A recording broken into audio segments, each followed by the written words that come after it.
Selamat pagi rekan-rekan semua. Perkenalkan terlebih dahulu dengan saya, Ainul Yakin. Kita akan mencoba untuk membahas tentang rekayasa perangkat lunak.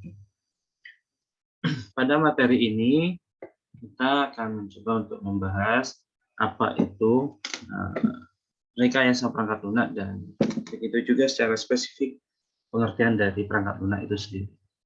Yang kita pahami pertama adalah apa sih perangkat lunak, gitu ya.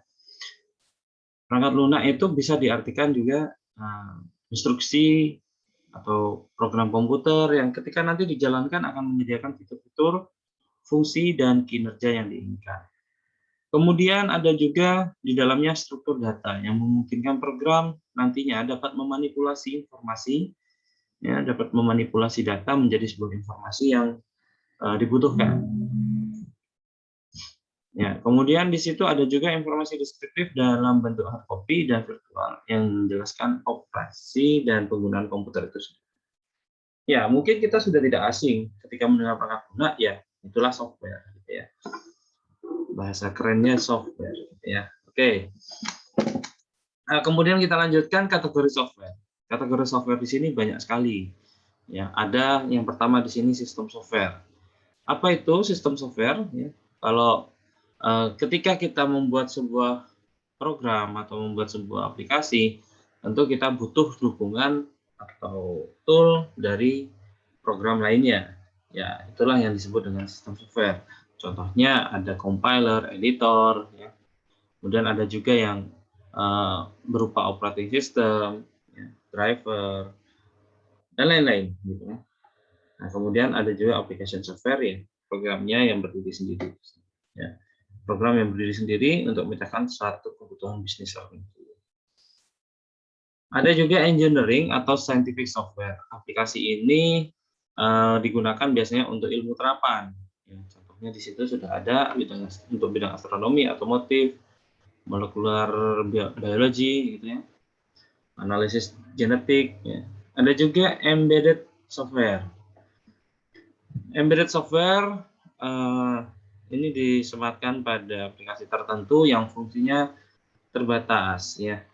Fungsinya terbatas. Ya, contohnya di situ ada keypad controlling untuk microwave, ya kan.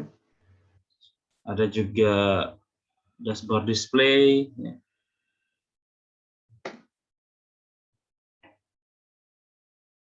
Kemudian ada lagi product line software.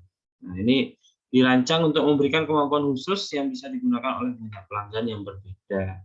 Ya, ini ada Office, gitu ya, aplikasi editing.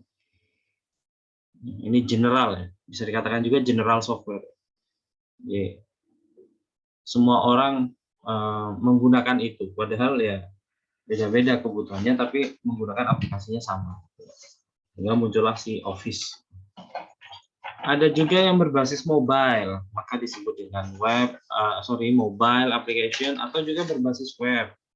Ya, seperti yang kita ketahui ya, sekarang banyak sekali itu aplikasi atau software yang berbasis website. Ya. Ada jutaan, gitu ya. Nah, untuk yang baru nih, untuk yang era tren saat ini ada juga artificial intelligence, ya, atau AI software.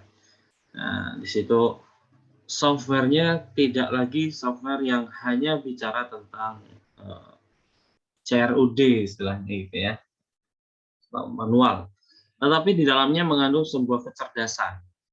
Ya. Tentu banyak sekali ini ada, ya contohnya ada DSS, ya, ada sistem export system atau sistem pakar.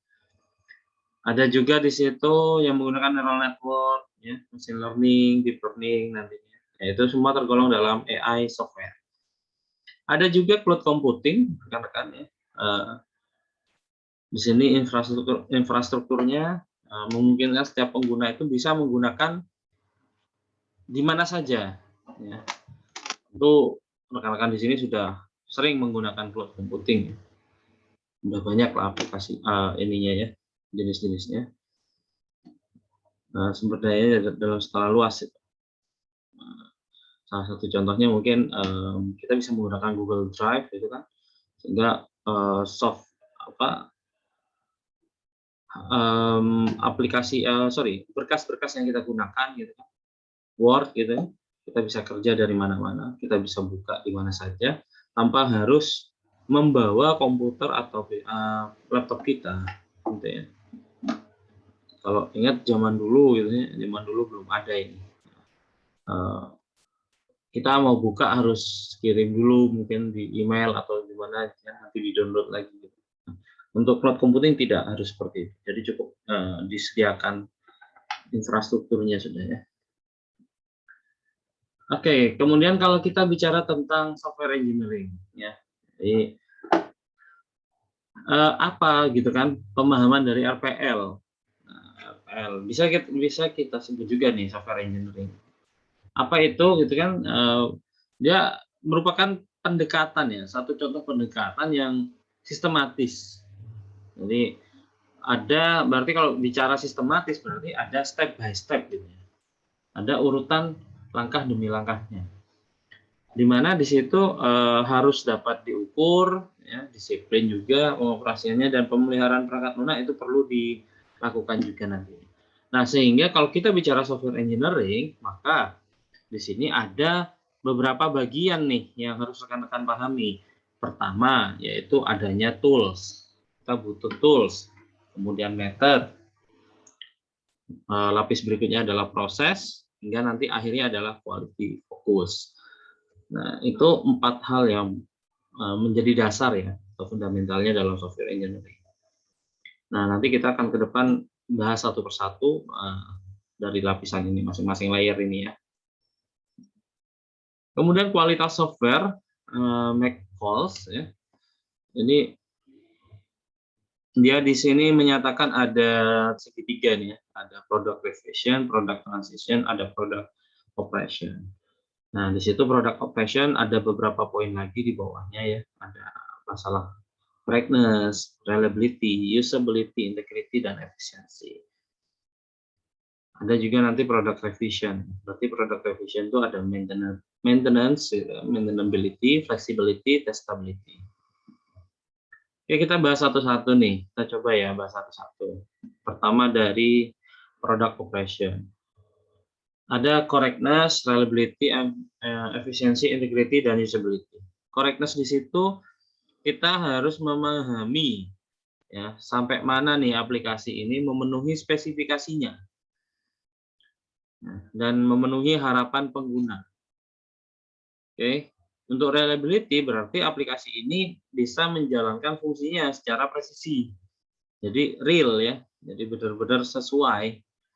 Efisiensi di situ perlu dilakukan pemahaman bahwa aplikasi ini nantinya sudah apa namanya sesuai ya dengan yang dibutuhkan juga nantinya, sehingga lebih mudah mempermudah, lebih tepatnya lebih mempermudah. Jadi efisiensi yang mungkin tadinya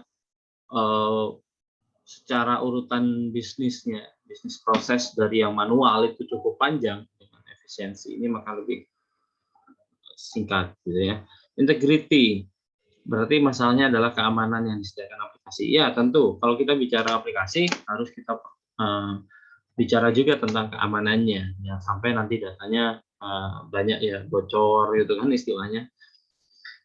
Kemudian usability, mudah digunakan dan dipahami oleh pengguna. Ya jangan sampai kita bikin aplikasi atau bikin software hanya kita yang paham, ya. Sedangkan orang lain nggak paham. Nah, itu jadi percuma gitu ya. Nah, maka ini perlu adanya poin ini yaitu usability. Jadi rekan-rekan nanti ketika membangun sistem ya patuhi poin-poinnya. Ya.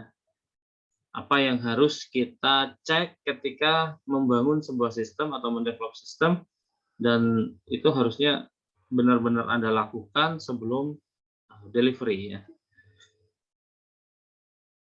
Nah, biasanya nih sistem itu tidak hanya sekali jadi gitu.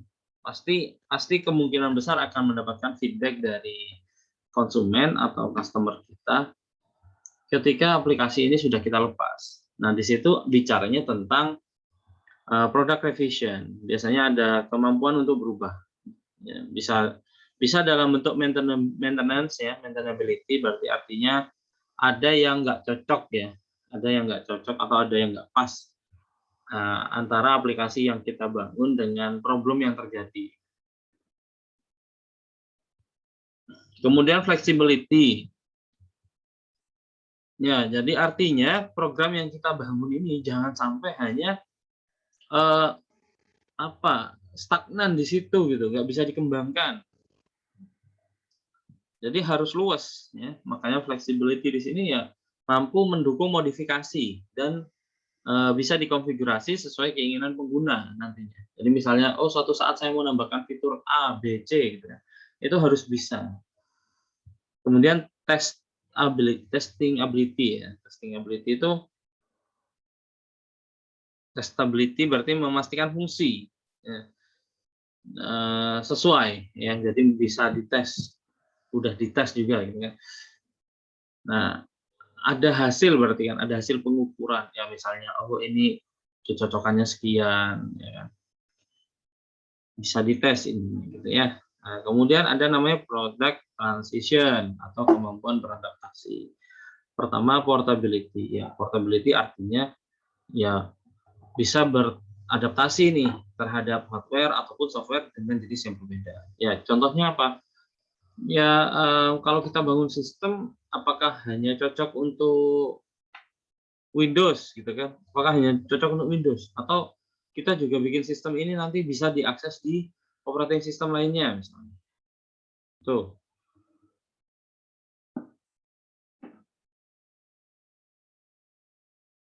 Oh, sorry. Ini portability ya. Hardware ya, lebih ke ini ya, lebih ke hardware dan software yang berbeda. Maksudnya gini, kalau kita buka di satu device, dibuka di device yang lain ya. Nah, itu. Jadi jangan sampai nanti bisa dibuka di device ini tapi di device yang lain dia tidak bisa dibuka. Hanya bisa dibuka di device Anda misalnya. Atau mungkin ini, Anda harus memperhatikan minimum requirement-nya. Nah, itu harus Anda pahami juga tuh. Jangan sampai minimum requirement itu tidak diketahui nanti. Ya. Reuse, ada interoperability. Nah, ini yang interoperability itu yang tadi yang saya sampaikan. Jadi bisa dipakai di beberapa OS ya, beberapa operating system. Jadi misalnya kita buat untuk Windows, apakah nanti bisa dibuka di operating system yang lainnya? Tuh, atau mungkin kita buat untuk mobile bisa dibuka di Android, atau mungkin nanti juga bisa dibuka di iOS misalnya, atau apa gitu ya, atau operating system lainnya ada nggak ya? Nah, itu yang perlu dipahami. Kita buat aplikasi bisanya di mana? Kemudian reuse ya, reusability di sini modul atau function juga bisa digunakan pada aplikasi lain. Nah, itu tadi bicara tentang product transition ya. Nah, oke. Mungkin untuk sesi kali ini saya rasa sudah cukup. Apabila ada pertanyaan, silakan bisa mengkontak saya melalui email ya. Oke, kita akhiri. Selamat pagi. Assalamualaikum warahmatullahi wabarakatuh.